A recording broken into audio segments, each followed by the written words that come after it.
Hi.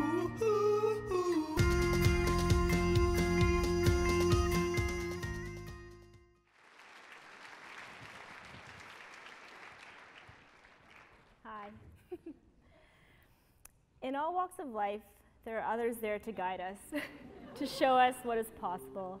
In our education, our careers, our passions, our trials and tribulations, someone is our Yoda telling us, do or do not, there is no try. Quote number 2 of the night. These people are different from our idols, those often famous individuals that we admire from afar. We find inspiration in their feats, but they're often detached from our lives.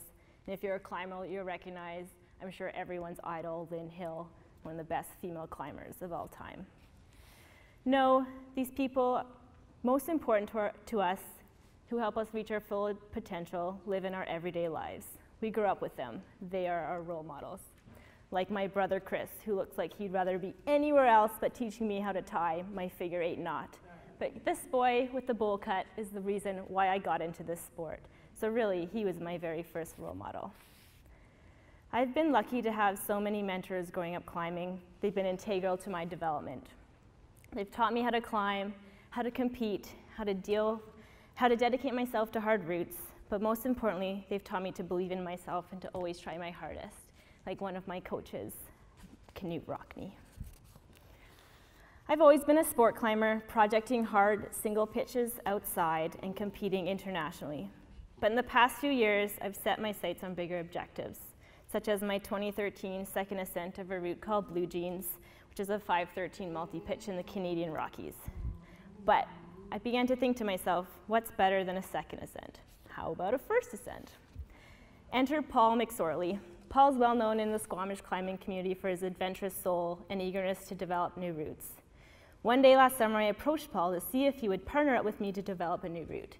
His eyes lit up and he said to me, how about we do it in Morocco? How could I say no? Fast forward, I was on a plane to Spain and doubts began to creep into my mind. What have I gotten myself into? I have never drilled a bolt, let alone dozens, and I'm going to learn in Africa? My doubts grew when we crossed the Strait of Gibraltar into another world. Just getting into Morocco wasn't a straightforward affair.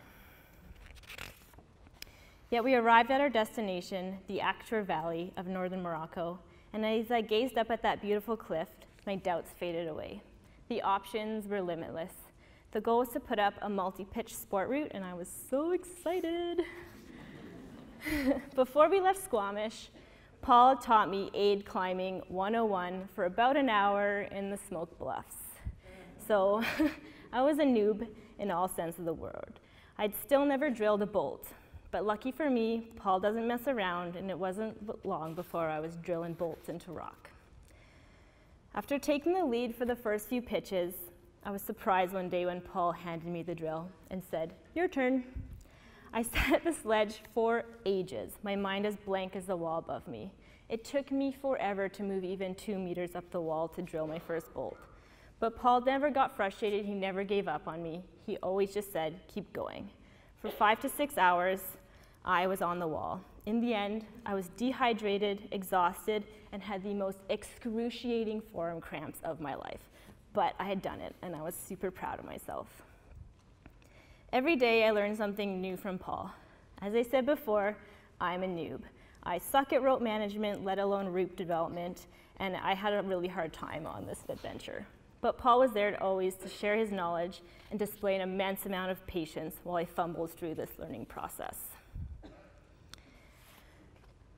With a limited time frame, we maximized our time on the wall. We were up at dawn, we climbed all day, and we wrapped down at dusk. And then we hiked down in the dark.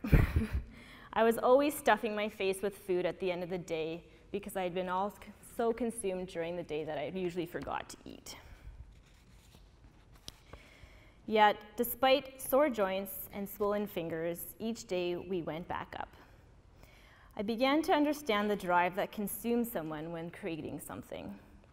To me, it became an obsession. I couldn't sleep, and if I did, I was thinking of the route. To stop would be pointless. Each day, we would continue up. After multiple days of effort, I peered over the top in disbelief. It was done. Our route was complete. I was stoked. All that was left to do was to actually climb it. The very next day, we set off to attempt our first ascent of this route we had put up.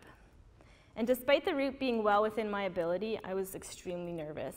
I was tired from multiple days of effort on putting the route up, and doubts began to creep back into my mind. I was afraid to fail.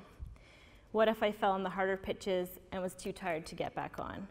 What if it rained the next day and our trip was over? When was I ever going to come back to Morocco? Yet, like a dream, every pitch came together.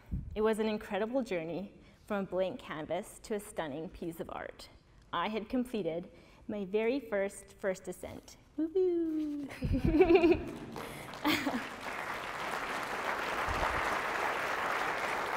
I'm not done yet. Making the first ascent of this route wouldn't have been possible without Paul. He took me under his wing in order to help my dreams soar. In the end, we developed a stunning route together in Africa. You can maybe see our little red and pink shirts there. So just a bit of information about our route. We named it Le Zahir. It's an Islamic term I read in a book that I absolutely hated, but I thought the term was awesome. And it's a term that describes a person or an object that you become obsessed with. And this route was an obsession for both of us. It ended up being 512B and 7 pitches long and 300 meters tall. To me, this story represents why mentors are so important to the progression of any sport. These people share their knowledge and expertise so that we may one day reach our full potential as athletes. Because a passionate soul chose to teach me his trade, my doubts and my lack of knowledge, despite my doubts and my lack of knowledge, I accomplished one of my proudest ascents to date. So if you're ever in Morocco, please check out our route. It's pretty rad.